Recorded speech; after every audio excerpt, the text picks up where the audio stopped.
коомдо болуп жаткан орчундуу окуялар, көйгөйлүү маселелер, кызыктуу маектер, пайдалуу кеңештер жана жагымдуу жолугушуулар. Иш күндөрү саат 9:00-дөн 10:00-га чейин Спутник Кыргызстан радиосунда Күн башат таңкы программасы. Спутник Кыргызстан радиосу. Башкалар айтпаганды биз айтабыз. Спутник Кыргызстан радиосу өз эфирлерин улантат. Биз Күн башат программасынын алкагында маегибизди баштамакчыбыз. Биз түз эфирдебиз. Кызматта мен Асылбек Бактыбеков жана кесиптешим Шабдан Абылгазы уулу. Бүгүн биз мамлекеттик ипотекалык компания менен ушул кепилдик фондунун кызматташуусу жана жарандар үчүн жеңилдетилген ипотекалык насыя жөнүндө кеп курмакчыбыз. Ал эми студиябыздын коноктору кепилдик фонд ачык акционердик коомунун төрагасы Малик Айдар Абакиров. Саламатсызбы? Жана ошондой эле мамлекеттик ипотекалык компаниянын стратегиялык өнүктүрүү жана продуктуларды иштеп чыгуу бөлүмүнүн башчысы Нурсултан Исраилов. Саламатсыздарбы? Студиябызга кош келипсиздер. Ардактуу угармандар, сиздер дагы биздин эфирге түз катышууга мүмкүнчүлүгүңүздөр бар. Ал үчүн 0312 66 42 82 номерлери түз иштеп жатат. Биздин конокторго суроолоруңуздар болсо, дал ошол жактан суроолоруңуздарды берүүгө мүмкүнчүлүгүңүздөр бар. Мындан тышкары дал ушул уктурууну видео трансляция түрүндө биздин социалдык тармактар аркылуу көрүүгө мүмкүнчүлүгүңүздөр бар. Ошол жакка дагы өз пикирлериңиздерди калтырып, суроолоруңуздарды калтырсаңыздар, биздер конокторубузга жеткирип койгонго аракет кылмакчыбыз.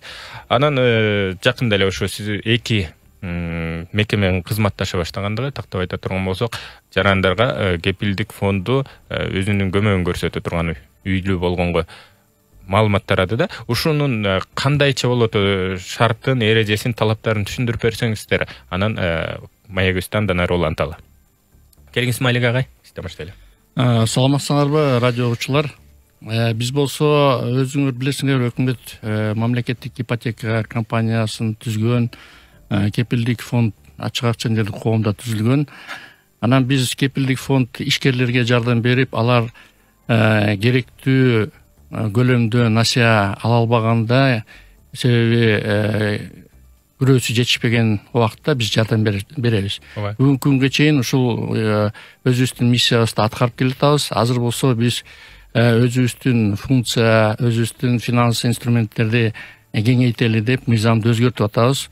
Ошол мыйзамга дагы бир кошумча функция кирип атат. Бул мамлекеттик ипотекалык программалардан биздин жарандар насыя алып атканда, үй алалы депчи, алардын эки продуктусу бар да, бир продуктусу 4% менен берилет. Ошондо өзүнүн салымы 10%га чейин жетиш керек, же 10%тан жогору болуш керек. Же болбосо экинчи программа 8%тан берилет насыя, анын өз салымы 20%тан жогору болуш керек. Албетте бул өзүбүздүн жарандар, бул социалдык сектордо иштеген жарандарыбыз, бул медицина, здравоохранение, культура жана башка тармакта иштегендердин, алардын айлыгын өзүңөр билесиңер, анча деле көп эмес. Азыркы убакытта өкмөтүбүз да көбөйттү. Ошого карабастан биз ипотека компаниясы сунуш кылды, ушундай биринчи салымга силер дагы өзүңөрдүн кепилдигиңерди кошуп берсеңер туура болот эле депчи. Биз өзү санап көрсөк туура эле болот экен, бизде каражат жетиштүү. Эгерде бул мыйзам кабыл алынса, анда биз ойлоп атабыз, ошо август, сентябрдан баштап биз өзүбүздүн жардамыбызды биздин жарандарга бергенге мүмкүнчүлүк болот.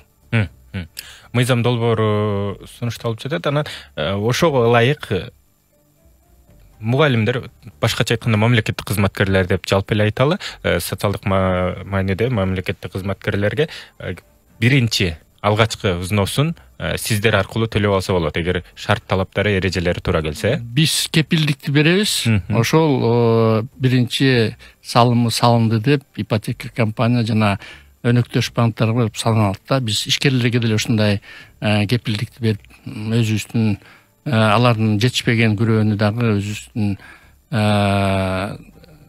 рискти алып атабыз да. Буларга кандайдыр бир эрежелер коюлабы?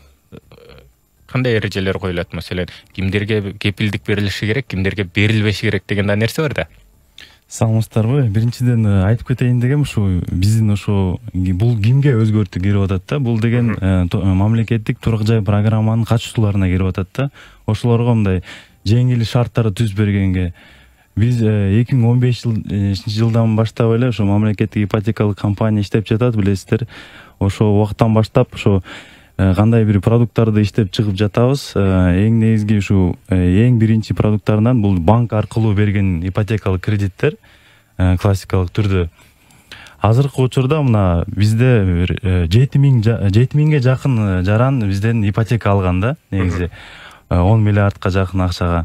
Ошонун ичинен бир 40% ошо жанагы алгачкы төлөм менен кандай бир көйгөйлөр болгон да. Ошо акчаны 10% дагы таба албаган адамдар бар да, негизи. Анткени бул деген программа эң биринчи жанагы муктаж адамдарга арналган.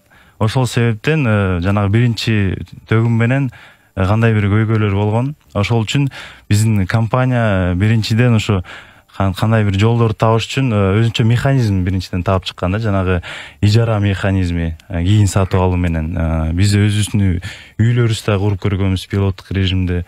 Анан азыркы учурда дагы бир ошо механизмдердин бири бул жанагы кепилдик фонддон бизге ошо биринчи төгүнгө адамдарга кепилдик берип алса деп ошондой механизмди иштеп чыгып, ошо бирге ошо мыйзамга азыр өзгөрүү кирип жатат да.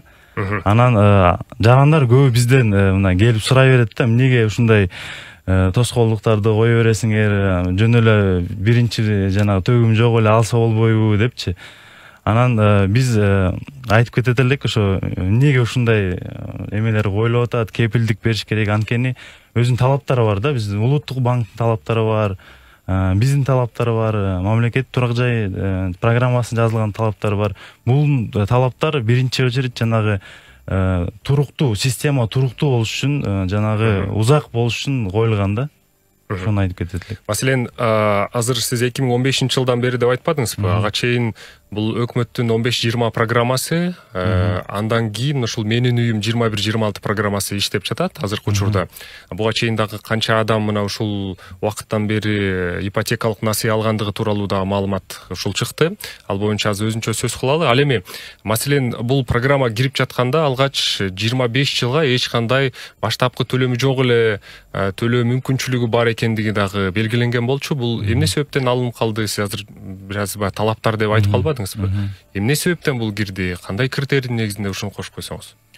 Мен жана айтып кеткендей, ижарага жана кийин сатып алуу менен ижарага берүү механизмин иштеп чыгып, ошону толук киргизели дегенбиз да. Бул деген ипотекалык компания аркылуу өзү эле жанагы үйлөрдү сатып алат же курат, анан ошол үйлөрдү өзү берет да. Банк аркылуу эмес, өзү жарандарга ошо ижара аркылуу кийин сатып алуу механизми менен бере турган неме болчу да.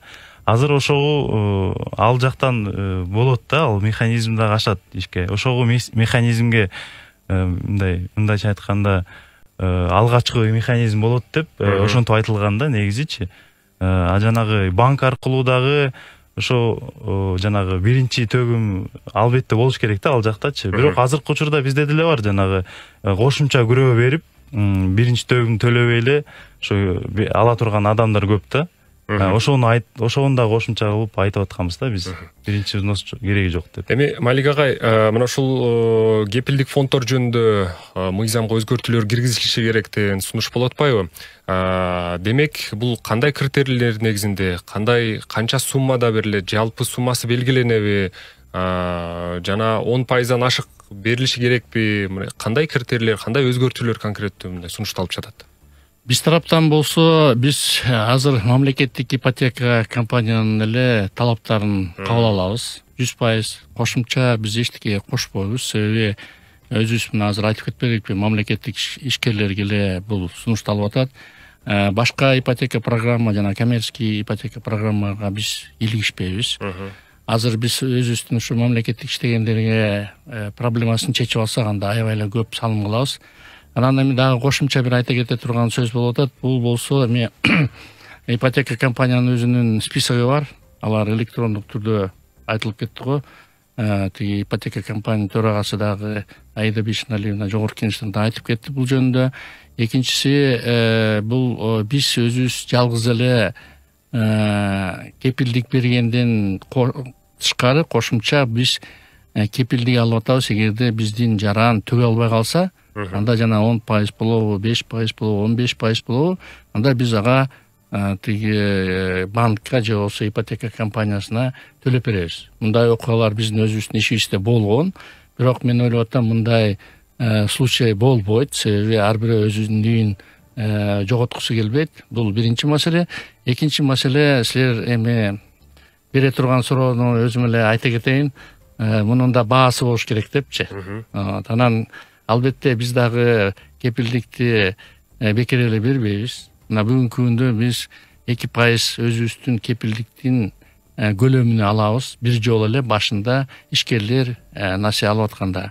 Эгерде мына өзүңөр айтып кеттиңер, ипотека кредитин насыянын срогу 25 жыл болсо, анда биздин жана 2%-ты 25-ке бөлсөк, бул 0,08% болот. Ошондо 4% болсо 4,8% болот да. Бул эми кошумча эчтеке деле жок да. Анан көлөмү боюнча биз азыр ипотека компаниясы 5 миллионго чейин берет болуш керек, 5 миллионго чейин берсе, биз 10%-ында бергенге даярбыз, 20%-ында бергенге даярбыз, 30%-ында бергенге даярбыз. Эгерде биздин талаптарга жооп берип, анан биздин жарандын, алып аткан жарандын өзүнүн финансылык мүмкүнчүлүгү болуп, ошо төгө турган мүмкүнчүлүгү болсо эле, банктардан өтсө, анда эч биз тараптан кошумча талап болбойт, биз бергенге даярбыз. Маселен, кепилдик фонддун баягы толук бюджети канчага жетип калды? Ошол кызыктырып атат да, каржылаган канчалык? Эми биздин устактык капиталыбыз 6 миллиард 632 миллион сом, биздин активдер 7 миллиард 150 миллион сом. Мунун канча бөлүгүн дегенде тактап сумма чегерилеби ушул мамлекеттик ипотекалык компанияга, анан бул жагы ишкерлерди колдоого? Мамлекеттик ипотека компаниянын канча акчасы болсо, биз ошонсо даярбыз. Канча талап кылынса? Эгерде 10 миллиард десек, биз 10 миллиардка деле көп болсо 1 миллиард кетет, 2 миллиард кетет. Ошончо каражатка биздин бергенге мүмкүнчүлүгүбүз бар. Эми тизмени ипотекалык насыя ала турган адамдардын, маселен бюджеттик сферадагы жеңилдетилген ипотека жөнүндө сөз болуп жатпайбы? Демек, тизмени мамлекеттик ипотекалык компания аныктайт.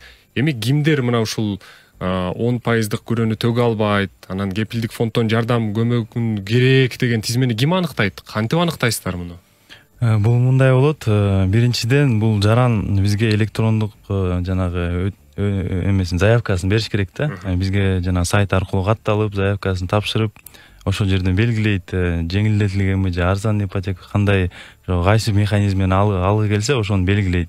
Андан кийин ипотекалык компания жанагы кезек түрүндө бүт баарын карап чыгат. Азыркы учурда мына бизге 40 миңге жакын адам заявкасын тапшырган да. Заявкасын тапшырган жок, катталган да. Ошонун ичинен акырындан жанагы заявкасын тапшырып жатышат да. Анан тапшыргандан кийин ипотекалык компания текшерет, аны жактыртат, жактырткандан кийин жанагы билдирүү келет, макулдук берет да ошогочу. Ошондон кийин анан жанагы биздин өнөктөш банкка барат. Өнөктөш банкка барганда ошол жерден биринчи төгүмү, алгачкы жанагы взносу жок болсо, ошол жерден банктар сунуш кылат да, сунуш кылат. Бизде ушундай, эгерде жок болсо, бизден өзүнчө бир механизм бар. Мындайча айтканда опция бар деп, ушуну колдонсоңор болот деп, анын шарттары мындай деп, ошол жерден сунуш кылат да. Негизи мындай жалпы жонунан алып караганда, көбүндө баягы баштапкы төлөм жок болгон үчүн ала албай, кезек күтүп, улам жылып отурганын биз байкасак болот да, ушул 10%ды да таба албайчы. Демек, бул тизмеде тургандардын көбүнө эле кепилдик фонду жардам бериш керек деген сөз болобу? Же кандай болот бул жардам, кандай алыш керек? Мындай атайын бир деталдуу критерийлер каралган эмеспи? Деталдуу критерийлер жок, анткени мындайча айтканда азыр эле мына айтып кеттим, 40%-ын ошо жалпы алганын ичинен 40% ошол жанагы биринчи төгүм менен ошо көйгөй болгон да. Ошол себептен бардык жарандар эле эгерде ошо механизм жардам берсе, алса болот да ошо кепилдик фонду. Келечеги тууралуу сурагым келип атат да, ушу мыйзам долбоордун азыр мамлекеттик кызматкерлерге эле деген кепти айтып атабыз да, анан төлөй алган бардык жарандарга деген критерийди алдыда киргизип калышыңыздар мүмкүнбү? Дал ушул долбоор демилге ийгиликтүү боло турган болсо. Менимче мындай механизми жакшы эле, структурасы деле жакшы эле болуп атат. Баары ийгиликтүү эле болсо керек. Анткени мамлекеттик кызматкерлер өзгөчө жоопкерчилик болот эмеспи? туура. Келечегинде маселен мамлекеттик кызматта иштебей деле соода кылса деле туруктуу кирешеси бар болсо. Эми бул азыр мындай да бизде мурун мындай ипотека программасы жок болчу. 5 канча 7 жыл болуптур, 7 жыл болуп ачылганына башталган да. Эми бул башында эми каражат аябай көп керек. Ар бирөөбүз эле өзүбүз албасак балдарыбызга, неберебизге алып берели деген оюбуз бар. Анан эми бул каражаттын бардыгына же жоктугуна ылайыктуу болот. Биз кепилдик фонд тарабынан даярбыз. Любой суммага ипотека компаниянын өзүнүн каражаты болсо, анда биз бергенге даярбыз. Себеби 10%, 20% бул эгерде мына азыр айтып кетти, 10 миллиард бердик деп, 10 миллиардтын 10% 1 миллиард болот экен. Биз 1 миллиард бөлгөнгө даярбыз, 2 миллиард бөлгөнгө дагы эле даярбыз. Анан эми бул башка жагын айта кетели. Эгерде биз эл аралык бул жер жүзүндө башка өлкөлөрдү карасак, мына Казакстанда эле ипотекалык гарантиялык фонддор бар. Өзүнчө? Өзүнчө бар. Анан кийин биз аны азыр изилдеп атабыз, биздин специалисттер карап атабыз. Биз болсо эми ага дагы акча каражат көп керек. Биз болсо аны болсо өзүбүздүн системанын ичинде эле азыр баштап көрөлү. Эгерде иш ошо жакшы өнүп кетсе, мүмкүн өзүнчө түзгөнгө дагы кийин шарт болот. Андан тышкары мына коммерческий банктан алып аткан биздин жарандарга дагы жардам бергенге мен ойлоп атам, кийинирээк бир 2-3 жылдан кийин буга кайра кайтарылып келсек болот. Себеби азыр бул системаны иштеп көрөлү. Алар деле эми күнөө жок, эми ал тиги мамлекеттик иште иштебесе алардын мүмкүнчүлүгү кезилип калбаш керек да. Аларга деле жардам бергенге мен ойлоп атам, 1-2 жылдан кийин бул маселеге кайра кайрылып дагы жардам бергенге аракет кылып көрөлү. Абдан жакшы.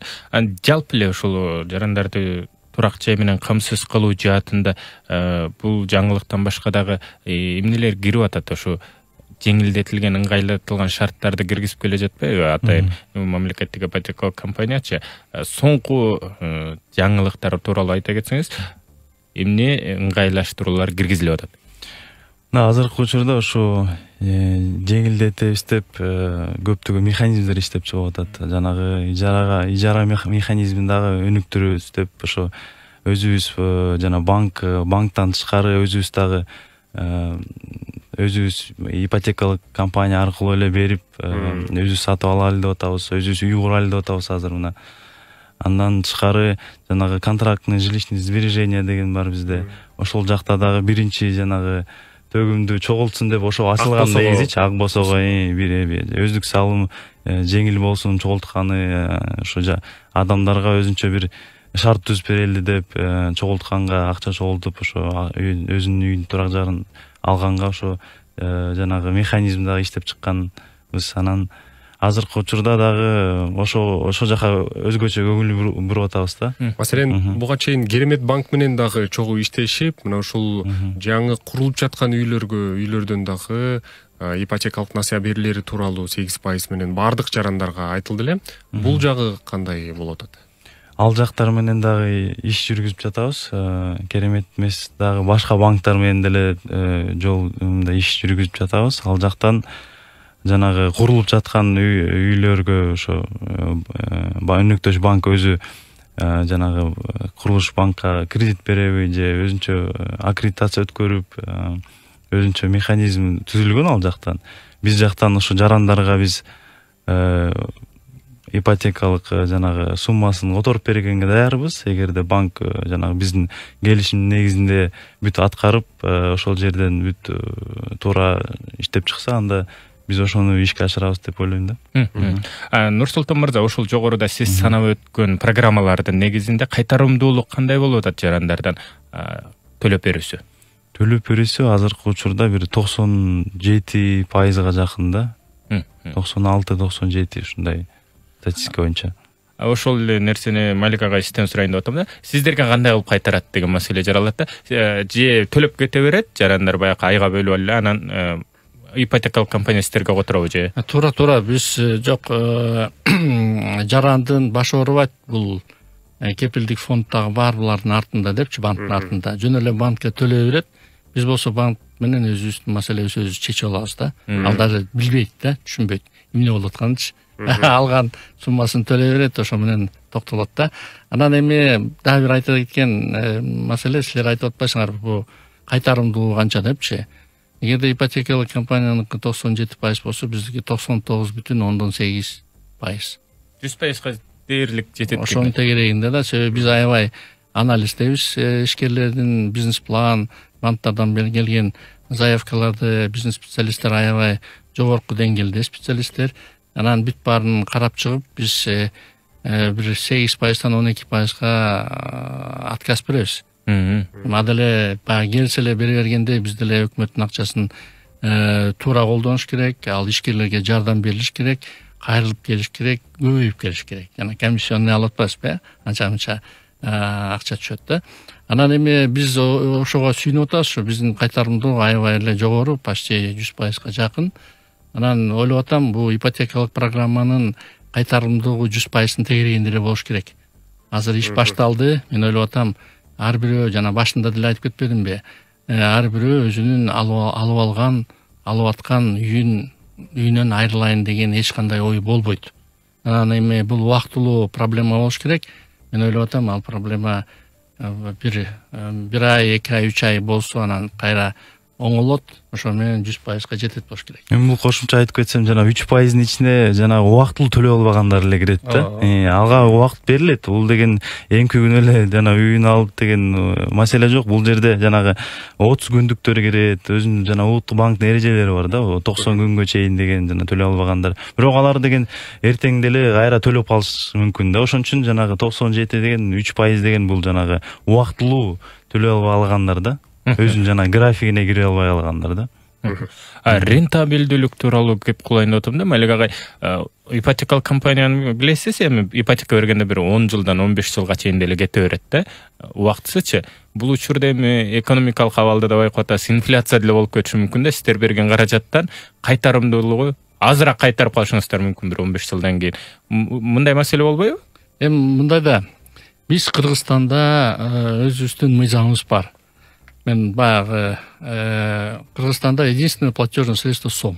Туурабы? Эгерде биз азыр жарандарга инфляция болуп атат, анан биз доллар менен санайбыз, евро менен санайбыз десек, билесиңер эмне болорун? Ал негизи туура эмес. Анан эгерде биз сом менен берип аткандан кийин сом менен канчалык инфляция болсо дагы биз сом менен алабыз. Канчалык кыйналса дагы, биз кыйналсак дагы биз ошого турушубуз керек. Сөз бердикпи? Ошону аягына чейин туруп алыш керек. Ал болсо биздин дагы рентабельность, прибыльность жана башка маселени биз ошон үчүн ошол жерде отурабыз, ушул маселени чечиш үчүн. Анан жарандарга эч кандай биз кошумча дагы акча каражат алалы же кошумча талап коебуз деген эч кандай болбойт, болушу да мүмкүн эмес да. Кадырман угармандар, биз Күн башат программасынын алкагында ушул кепилдик фонду жана ошондой эле мамлекеттик ипотекалык компания менен кызматташуусу тууралуу сөз кылып жатабыз. Ал эми биздин студиябызда конокто кепилдик фонд акционердик коомунун төрагасы Малик Айдар Абакиров жана мамлекеттик ипотекалык компания стратегиялык өнүктүрүү жана продуктуларды иштеп чыгуу бөлүмүнүн башчысы Нурсултан Исраилов суроолорго жооп берүүдө. Азыр кыска жаңылыктар түрмөгүнөн соң маегибизди улантабыз. Биздин толкунда калыңыздар.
Спутник Кыргызстан радиосу. Жаңылыктар. Саясаттануучу Марат Казакбаевдин өлүмү жана Айыл банктын башкармасынын төрагасынын мурдагы орун басары Бакыт Асанбаевдин өзүнө кол салуу фактыларын изилдөө боюнча жумушчу комиссия түзүлдү. Бул туурасында мамлекет башчынын маалымат катчысы Эрбол Султанбаев кабарлады. Анын курамына маркумдардын жакын туугандары акыйкатчы Атыр Абдрахматова, жогорку кеңештин мамлекеттик органдардын өкүлдөрү кирген. Комиссияны министрлер кабинетинин төрагасынын орун басары Эдил Байсалов жетектерин кошумчалаган. Эске салсак, бир топ убакыттан бери тергөө абагында кармалып турган саясаттануучу Марат Казакбаев 10-июнь күнү каза болгон. Андан бир күн мурда УКМКнын тергөө абагынан эс үчүн жоготуп ооруканага комага түшкөн абалда жеткирилген. Адвокатынын айтымында ал инсульт алып мээсине кан коюлуп кеткен. Экинчи өлүм 2022-жылдын 18-июнь күнү болгон. УКМКнын тергөө абагында отурган Айыл банктын насыяларды тескөө бөлүмүнүн мурдагы башчысы Бакыт Асанбаевдин өз жанын кыйганы кабарланган. Ал Айыл банк төрагасынын орун басары болуп дагы иштегени маалым. Президент Садыр Жапаров бул кайгылуу окуялардын жагдайларын ар тараптуу изилдеп чыгуу үчүн комиссия түзүүнү тапшырган. Россиялык Газпром банк Кыргызстандагы мамлекеттик сатып алуулар программасын каржылайт. Бул тууралуу финансы министрлиги билдирди. Кызматташуу жөнүндөгү меморандумга Петербург эл аралык экономикалык форумунда кол коюлган. Тараптар Евразия айдыгындагы өнөктөштүктүн маани маңызын белгилеп, кызматташуунун негизги багыттарын аныкташкан. Газпром банк Кыргызстандын финансы министрлиги россиялык товарларды сатып алуусу үчүн түз каржылоо маселесин карай турганын убадалаган. Мындан тышкары республиканын инвестициялык жагымдуулугун үчүн консультация берүү кызматы көрсөтүлөт. Ош облусундагы Өзгөн районунун 62 тургуну Түштүк Кореяга эмгектенүүгө жөнөтүлдү. Бул туурасында Эмгек, социалдык камсыздоо жана миграция министрлиги билдирди. Маалыматка ылайык, жарандар Кореянын Хамьянг шаарына 5 айлык мөөнөткө иштөөгө жөнөтүлдү. Алар айыл чарба тармагындагы мезгилдик жумуштарда иштешет. Эки өлкөнүн тийиштүү мамлекеттик органдарынын ортосунда 21 апрелде жарандарды жумушка орноштуруу боюнча келишим түзүлгөн. Министрликтин алдындагы жарандарды чет өлкөгө жумушка орноштуруу борбору ушул сыяктуу келишимдерге дагы жетишүү үчүн Корея менен өнөктөштүк мамилелерди түзүү иштерин уланта турганын кошумчаланды. Эскерте кетсек, 18-июнь күнү Таластын 50 тургуну да аталган өлкөгө иштөө үчүн жөнөп кетти. Бишкектин Агордо конушунда уурулукка шектелген 57 жаштагы кишини белине чейин жылаңаштап, түркү көз скотч менен таңып коюшкан видео тарады. Кадрдын сыртындагы үн ал баалуу буюмдарды алып алган деп айыптап жатат. Ал эми көкүрөгүнө ууру деп жазып 20.06.2020 деп дата коюлган кагазды кошо чаптап коюшкан. Чүй облустук милициясынан окуя боюнча маалымат кечээ саат 16:00 чамасында келип түшкөнүн айтышты. Ал аймактын жашоочулары 57 жаштагы бул кишинин телефон жана башка буюмдарды уурдоого шек санап жатышканы, аны тергөөчүгө жеткирилгени кабарланды. Чүй облустук милициясы аны түркүккө таңып койгондорго чара көрүлө тургандыгын дагы кошумчалады.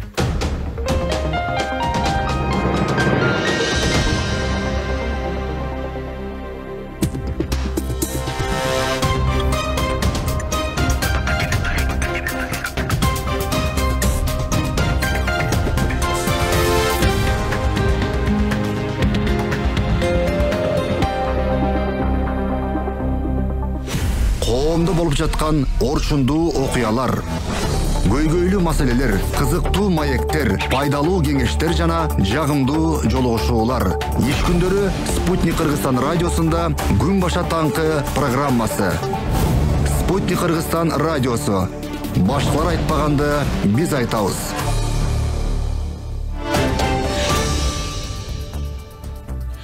Ардактуу угармандар, Спутник Кыргызстан радиосунун күн башат программасын кайрадан улантабыз.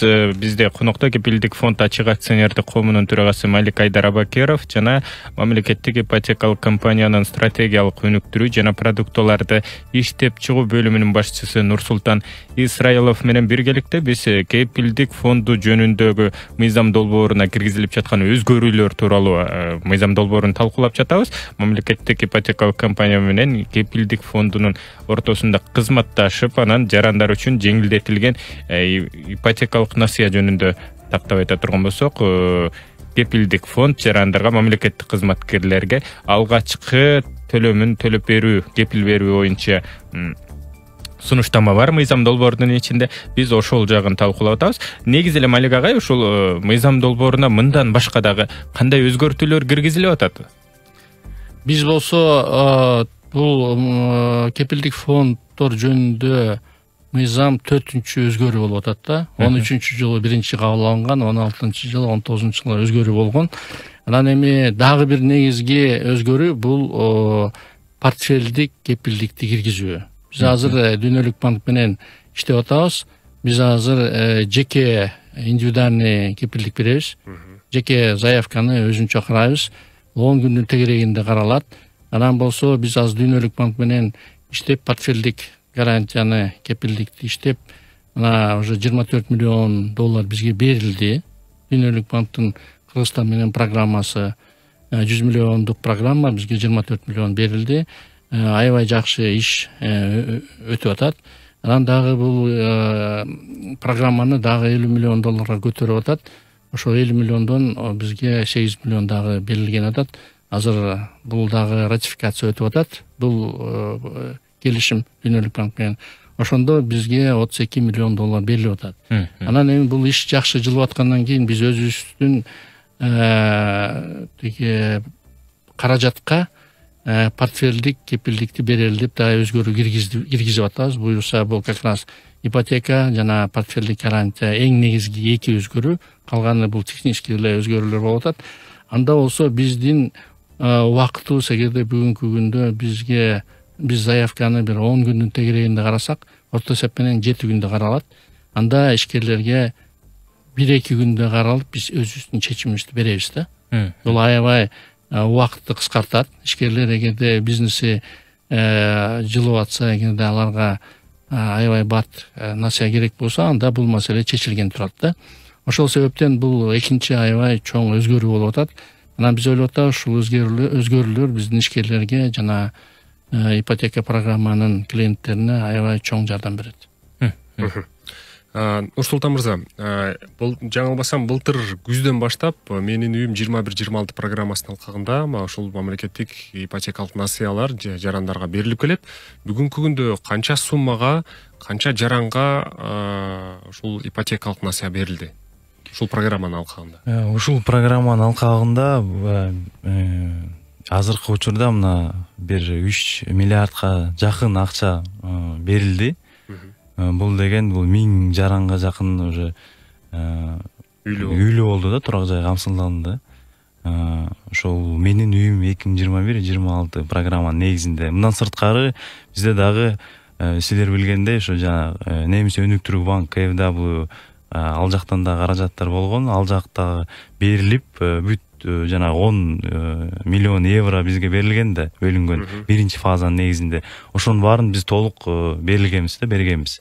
Азыркы учурда мына 9 миллион күтүп жатабыз. Андан тышкары мына 14,9 дагы миллион евро бар. Жалпы ошо 24 миллион еврога жакын ошо Немис өнүктүрүү банкынан бизге грант катары келиш керек да. Маселен, буга чейинки программанын алкагында 6-8% чен менен ушул ипотекалык насыя берилип келген. Ал ушул баштапкы төлөмү 10, 20, 30% төлөгөнгө жараша пайыздар өзгөрчү. Кийин болгону 4 гана пайыздан берилип калды. Ошол эле учурда ипотека алам деп тизмеде тургандар коммерциялык банктар, өнөктөш банктарга барып, кезек көп убакыттан бери күтүп жатканы, ал жакта акчалар жетишпей жок болуп жаткандыгы, дээрлик ипотекалык компаниядан ушул үй алуу абдан бир кыйын бир процесске айланып кеткендигин айтып жатышат да. Кандай тобокелчиликтерди, көйгөйлөрдү көрдүңүздөр? Азыркы учурда ошо мен айтып кеткендей 40 000 жаран бизге каттоо өтүп, ошо турак жай алам деп турат. Бул 40 000 адамга бир 60 миллиард сомго жакын каражат керек да, негизи баардыгын ошо орточо эсебимен азыр бир жаран 3 миллион сом алып жатат да. Биз 5 миллион сомго чейин беребиз, бирок орточо эсеп менен ошо 3 миллион алып жатышат. Азыркы статистика боюнча ошону ошо адамдарга көбөйтсөк бир 60 миллиардка жакын акча керек болуп калат да. Ошол үчүн биз азыркы учурда кезекти мындай кезек форматын иштеп чыгарып жатабыз да. Мурунку учурда жанагы мурунку программаларда биз кимде болсо баштапкы төлөм ошо жанагы 10, 20, 30% сиз айткандай ошолор барып даяр болсо ала берчи да. Азыркы учурда биз ар бир жаранга мүмкүнчүлүк болсун деп ошо жана кезек форматын киргиздик. Азыркы учурда ошо эгерде жаран катышчу болуп калса турак жай программасына, ал ошо жана банкка барып ошол жерге жалпы бир кезекке турат да. Анткени эмнеге ошо банкка барып туруш керек кезекке? Анткени жаран көп катталып жана катышчу болгон, бирок анын баардыгы бир эртең эле бара калбайт да. Бирөөсү даяр, бирөөсү алгысы келбей калат, ошондой болот. Анан ким даяр болсо барып кезекке турат. Ал кезек жана электрондук форматта бүт катталат, өзүнө СМС келет. Ошол СМС базада бизге ошо калат, убактысы менен, секундасы менен калат да, качан барган, каяка барган. Анан ошентип кезек түзүлөт. Анан кезеги менен бизде каржылоо келген сайын бизде жанагы жүгүртмө акчалар да бар да. Бюджеттен келбестен бизде дагы ай сайын бир ошо бир 50-ден 80 миллионго чейин мындай жүгүртмө акчалар бар. Ошол дагы берилет. Анан ошол кезек түзүлгөндөн кийин кезек менен ошо кезек келгенде биз кошумча ошо билдирүү берип турабыз СМС аркылуу. Анан ошо билдирүү алгандан кийин жаран барып ипотекасын ар бир жаран ошондо мүмкүнчүлүк алат да. Жанагы эмен издегенге. Маселен, ушул тизме боюнча бир адам болжол менен ипотекалык тизмеге кирип, анан үй алганга чейинки процессти эсептегенде канча убакыт күтүп атат болжол менен? Азыркы учурда бир 3 ай десек болот да, орточо эсеби менен 3 ай. Банкка баргандан кийин анан баштапкы төлөмдү төгүп, анан төгүп баштайт же кандай? Же баштапкы төлөмдү тизмеге кире электе эле төлөп коебу? Жок, банкка барып туруп, жанагы өзүнүн турак жайын табат. Кандай турак жай алат, кандай баа менен да, ошо жанагы сатуучу менен дагы өзүнчө сүйлөшүп, ал да даяр болуш керек да, ошо принцип механизмдергечи. Ошондон кийин анан документтерин тактап банкка тапшырат. Ошол себептен ошо жанагы ала турган суммасынан эметип карап, анан жанагы баштапкы төгүмү саналып ошол жерден белгиленет да. Анан ошол жерден банкка өзүнүн жанагы алгачкы төлөмүн төлөйт.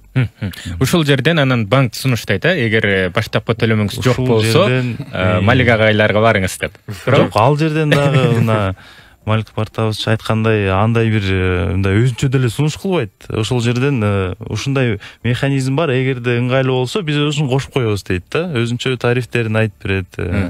Андай бир жанагы кардарга тоскоолдук болбойт да. Бияка бар, чака бар, эч жака барбайт. Ошол жерден эле бүтүрөт да банкка барбай. Болгону. 10% кепилдик фонду каржылап бере алат деп. Эгер 30% төлөй, маселен, менде 20% бар болуп, анан 10% кепилдик алам дей турган болсомчу, баягы пайыз азыраак болуш үчүн мындай деле мүмкүнчүлүк барбы? Азыркы учурда бир эле жанагы продукт боюнча да, эгер бизде 10% отпойбузбу? Мурункудай 20-30 жок да азыр бизде. 10 анан 20 бар да. 10% бул жанагы мамлекеттик тармакта иштегендер, бюджеттик жеңилдеткен ипотека, анан арзандуу ипотека деген ал башка жарандарга да бардык.